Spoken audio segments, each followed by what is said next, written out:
Selamat malam saudara sekalian, salam jumpa kembali di dalam acara Renungan Malam pada hari ini. Dan salam damai sejahtera di dalam kasih Tuhan kita Yesus Kristus.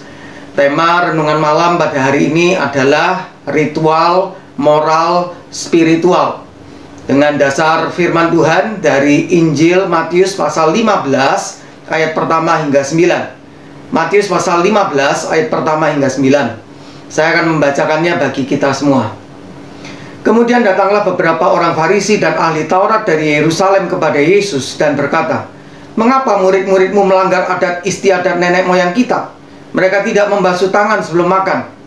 Tetapi jawab Yesus kepada mereka, "Mengapa kamu pun melanggar perintah Allah demi adat istiadat nenek moyangmu? Sebab Allah berfirman, hormatilah ayahmu dan ibumu. Dan lagi, siapa yang mengutuki ayahnya atau ibunya pasti dihukum mati. Tetapi kamu berkata, barang siapa berkata kepada bapaknya atau kepada ibunya, apa yang ada padaku yang dapat digunakan untuk pemeliharaanmu, sudah digunakan untuk persembahan kepada Allah. Orang itu tidak wajib lagi menghormati bapaknya atau ibunya. Dengan demikian, firman Allah kamu nyatakan tidak berlaku demi adat istiadatmu sendiri. Hai orang-orang munafik, benarlah nubuat Yesaya tentang kamu. Bangsa ini memuliakan aku dengan bibirnya, padahal hatinya jauh daripadaku. Percuma mereka beribadah kepadaku, sedangkan ajaran yang mereka ajarkan ialah perintah manusia." Demikianlah firman Tuhan. Saudara sekalian, dari bacaan Alkitab yang telah kita baca tadi, dalam ayat pertama hingga kedua dikisahkan bahwa suatu kali beberapa orang Farisi dan ahli Taurat dari Yerusalem menuduh murid-murid Tuhan Yesus bahwa mereka telah melanggar adat istiadat nenek moyang orang Yahudi gara-gara mereka sebagai orang Yahudi tidak membasuh tangan sebelum makan. Saudara sekalian, bagi kita, tindakan mencuci tangan sebelum makan itu, apalagi di tengah-tengah situasi pandemi COVID-19 belakangan bulan ini, terkait dengan usaha untuk menjaga kebersihan dan kesehatan. Namun bagi orang-orang Yahudi pada zaman itu, tindakan membasuh tangan sebelum makan lebih merupakan suatu adat istiadat atau adat kebiasaan yang terkait dengan masalah ritual, yaitu menjauhkan diri dari kenajisan menurut pandangan agama Yahudi. Bagi seorang Yahudi, seorang yang najis atau tidak bersih secara agama tidak boleh datang beribadah kepada Allah. Sedangkan sebaliknya, orang yang tahir atau bersih secara agama baru diperbolehkan datang beribadah kepada Allah. Berdasarkan ajaran dari para rabi atau guru agama Yahudi pada masa-masa sebelumnya, yang di kemudian hari turun-temurun menjadi adat istiadat nenek moyang Yahudi, tindakan membasuh tangan sebelum makan ini wajib dilakukan oleh orang Yahudi siapapun dia. Latar belakang alasannya demikian, saudara sekalian. Seorang Yahudi itu bisa menjadi najis saat menyentuh atau tersentuh dengan orang atau benda yang dianggap najis menurut agama Yahudi. Misalnya, satu, tubuh orang atau binatang yang sudah mati. Yang kedua, binatang yang dianggap sakral atau dijadikan berhala dalam agama lain di luar agama Yahudi. Yang ketiga, binatang yang tidak boleh dimakan menurut Imamat pasal 11. Yang keempat, benda atau binatang tertentu yang dipandang haram karena dikaitkan dengan tahyul, dengan nasib baik atau buruk. Yang kelima, orang yang sakit kusta. Yang keenam, wanita yang sedang datang bulan atau mengalami pendarahan. Yang ketujuh, orang bukan Yahudi. Nah, saudara sekalian, selain itu, kenajisan secara agama ini juga diyakini oleh orang Yahudi bisa menular kepada orang lain.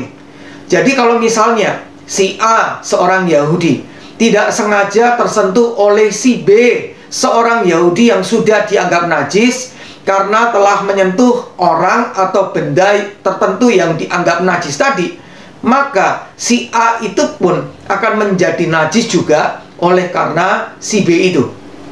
Walaupun seorang Yahudi sudah sangat berhati-hati agar jangan sampai tersentuh orang atau binatang atau benda di sekitarnya yang dianggap najis tadi, demi melindungi diri terhadap kenajisan secara agama, Namun bisa saja terjadi di luar sepengetahuannya, tangan orang Yahudi itu tersentuh secara tidak sengaja dengan apa yang dianggap najis itu. Itulah sebabnya maka tindakan membasuh tangan sebelum makan itu mau tidak mau harus dilakukan oleh seorang Yahudi supaya kenajisan itu tidak masuk ke dalam diri seseorang.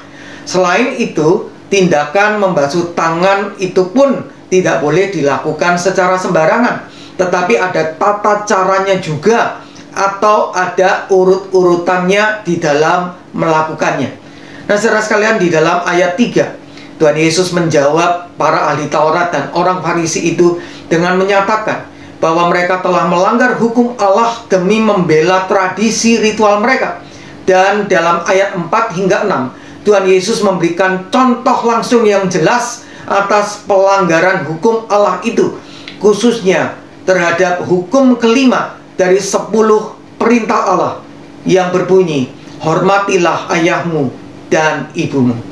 Sebagai salah satu wujud hormat kepada orang tua dari seorang yang sudah berpenghasilan, apalagi sudah menikah, sudah sepatutnya lah orang itu wajib memelihara kehidupan orang tuanya dengan seberapapun uang atau apapun yang ia bisa berikan bagi orang tuanya itu.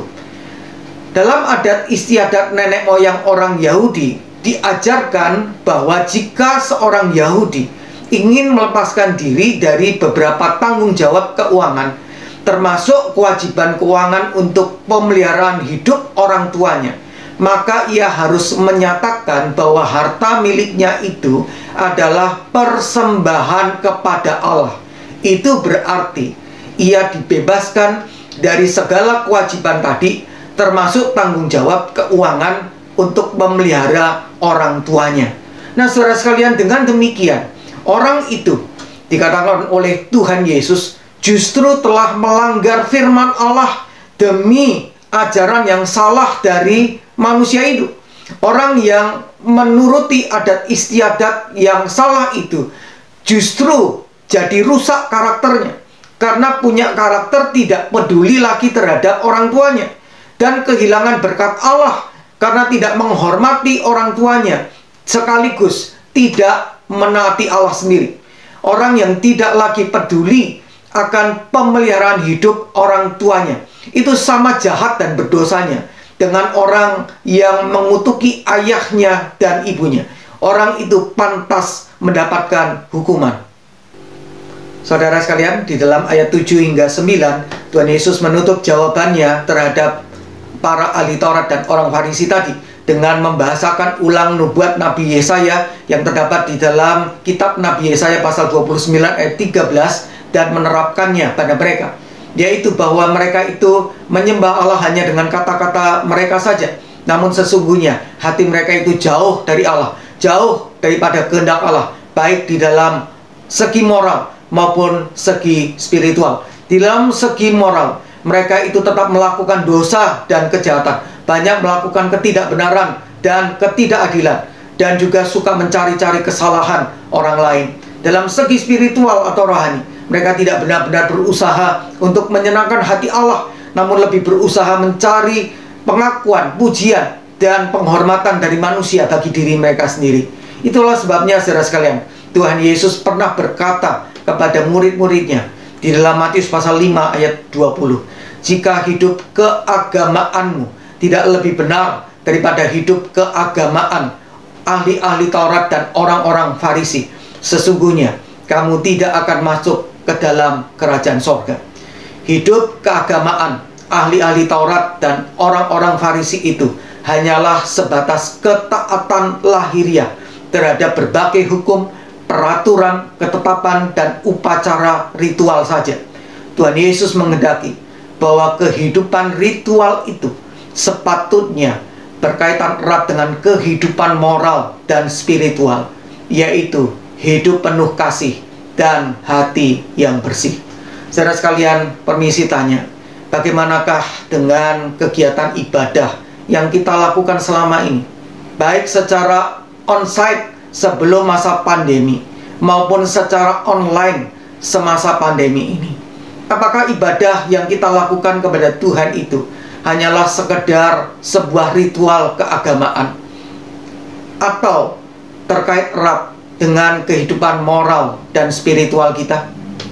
Sudah selayaknya lah ibadah kita kepada Allah disertai, diimbangi, ditindaklanjuti dengan kehidupan moral yang kudus, bebas dari dosa dan kejahatan, sesuai dengan hukum Allah atau kehendak Allah di dalam firman-Nya.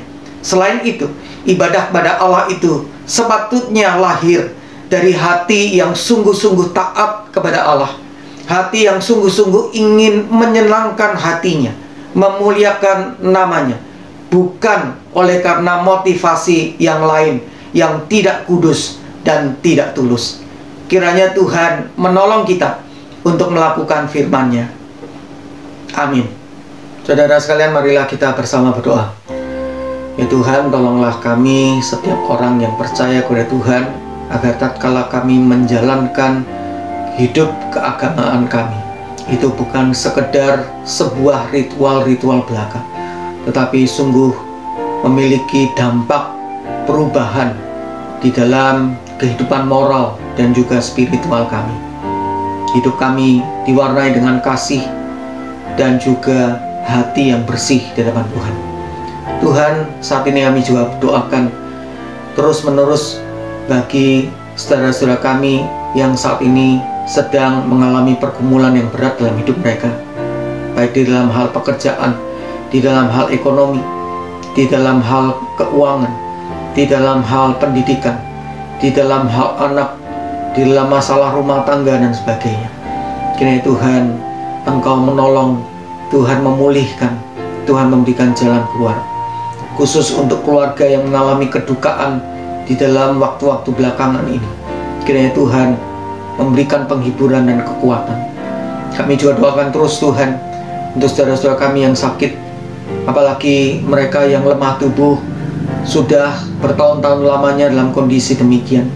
Demikian juga untuk mereka yang sakit, baik yang dirawat di rumah maupun yang dalam masa perawatan di rumah sakit.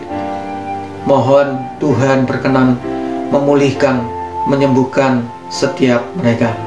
Kami juga doakan terus Tuhan untuk setiap tenaga medis, juru rawat yang bekerja menangani pasien COVID-19. Kiranya Tuhan juga memberikan kekuatan, perlindungan bagi mereka masing-masing maupun juga keluarga mereka. Dan kami juga terus doakan Tuhan agar negara kami segera dibebaskan dari pandemi COVID-19 ini. Kami sungguh merindukan Tuhan, vaksin untuk COVID-19 ini boleh segera datang dan didistribusikan kepada masyarakat luas. Dan kami sungguh merindukan Tuhan, negara kami boleh segera pulih pasca pandemi COVID-19 itu. Tatkala kami akan beristirahat malam hari nanti, kiranya Tuhan memberikan perlindungan dan pemulihan bagi setiap kami. Terima kasih Tuhan. Inilah doa kami, di dalam nama Tuhan Yesus kami berdoa. Amin. Selamat malam saudara sekalian, sampai berjumpa kembali dan Tuhan memberkati kita semua.